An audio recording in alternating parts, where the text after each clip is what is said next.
Hello నమస్తే surprise కిచెన్కి స్వాగతం అండి. ఇవాళ మనం ఎంతో రుచికరమైన దొండకాయ మసాలా కర్రీ చేసుకుందామండి. దొండకాయ మసాలా కర్రీకి ఇట్లా గుత్తొంకాయలాగా కట్ చేసి పెట్టుకోవాలండి. చాలా బాగుంటుందండి. రోటీ చపాతీ రైస్, మామూలుగా మనం ఏదన్నా కలర్ రైస్ చేసుకున్నంటే బగారా లాంటివి కూడా బాగుంటుంది. మసాలా తయారు చేసుకుందాం. ముందుగా ఒక స్పూను పల్లీలు, 4-5 జీడిపప్పు, ఉలు, కొంచెం షాజీరా, ఒక చిన్న చెక్క ముక్క, 2 ఇలాచి, 4-5 లవంగాలు, కొంచెం 1 టేబుల్ స్పూన్ ధనియాలు, ఇలా మొత్తం వేసి దూరగా వేయించుకోవాలండి. మాడకుండా వేయించుకోవాలి. తీసుకున్నామని ఇలా కలర్ మారకుండా దూరగా వేయించి పక్కన పెట్టుకోవాలండి. అందులోనే ఒక 1 స్పూన్ ఆయిల్ వేసుకొని ఒక చిన్న ఆనియన్, ఒక 2 టొమాటో, కొత్తిమీర వేసి వేయించాలి.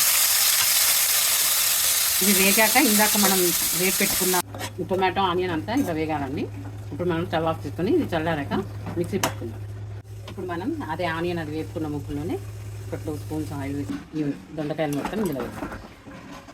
కొంచెం పసుపు, కొంచెమే సాల్ట్ వేసుకుందాం.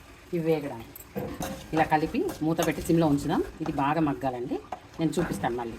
దొండకాయ ఎంతవరకు వచ్చిందో చూద్దాం రండి. చూడండి, ఇలా మధ్య మధ్యలో కలుపుకుంటూ బాగా మగ్గించుకోవాలండి. అలాగే మనం ఫ్రై చేసి పెట్టుకున్న మసాలా దినుసులు, టమాటా అంతా మిక్సీ పట్టి పెట్టుకున్నాను. మళ్ళీ చూపిస్తాను. దొండకాయ ఎంతవరకు వచ్చిందో చూద్దామండి. ఇలా మధ్య మధ్యలో కలుపుకోవాలి. చూడండి, చాలా వరకు మగ్గింది. ఇప్పుడు మనం తయారు చేసుకున్న పేస్ట్ మొత్తం వేసుకోవాలి. అలాగే ఇందులో మనం కారం వేసుకుందాం. ఇందాక కొంచెం సాల్ట్ వేసుకున్నాం, ఇప్పుడు కొంచెం వేసుకుందాం. మళ్ళీ తర్వాత చూసి సరిపోతే వేసుకుందాం. కలిపి మనం మూత పెట్టుకుని మళ్ళీ చూపిస్తాం. ఇలా కారం ఉప్పు వేసాక ఒక బిర్యానీ ఆకు, కొంచెం కరివేపాకు వేసుకుందాం. వేసి ఇలా మొత్తం కలిపి మూత పెట్టి మగ్గిద్దాం. దొండకాయ ఎంతవరకు వచ్చిందో చూద్దాం రండి.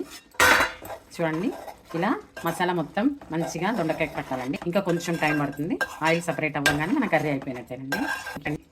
కొంచెం మగ్గాక చూపిస్తాను. కర్రీ చూద్దాం రండి. చూడండి, ఆయిల్ అంతా సపరేట్ అయిపోయింది. మన కర్రీ ఎంత బాగా మంచి కలర్తో అయిపోయిందండి. ఇప్పుడు మనం తగినంత కొత్తిమీర వేసుకొని 1 స్పూన్ పెరుగు వేసుకోవాలండి. పెరుగు వల్ల కర్రీ కమ్మగా ఉంటుందండి, చాలా బాగుంటుంది. అంతేనండి. స్టవ్ ఆఫ్ చేసుకొని మనం సర్వ్ చేసుకోవడం. Thanks for watching. Please like, share and subscribe our channel.